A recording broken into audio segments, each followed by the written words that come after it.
கர்த்தருடைய பரிசுத்த நாமத்திற்கு ஸ்தோத்திரம். இன்றைய நாளுக்கான தேவவார்த்தை சங்கீதம் 40ஆம் அதிகாரம் 5, 16 மற்றும் 17ஆம் வசனங்கள்.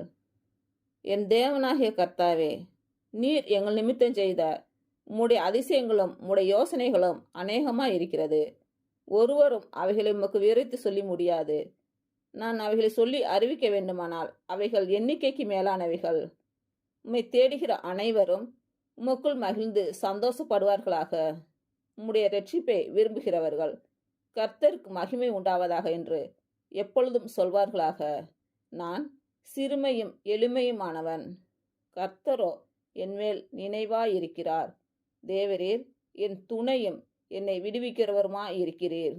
என் தேவனே, தாமதியாதேயும். இன்று பிறந்த நாள் மற்றும் திருமண நாள் காணும் அனைவருக்கும் இயேசு கிறிஸ்துவின் நாமத்தினாலே வாழ்த்துக்கள். கர்த்தர் உங்கள் பலவீனங்களை மாற்றி உங்களுக்கு பலத்தை கட்டளையிடுவாராக. கர்த்தர் உங்களையும் உங்கள் பிள்ளைகளையும் உங்கள் பிள்ளைகளின் பிள்ளைகளையும் ஆசீர்வதிப்பாராக. கர்த்தர் உங்களோடு இருந்து உங்கள் பணிகளையும் உங்கள் பயங்களையும் ஆசீர்வதிப்பாராக. ஆமேன்.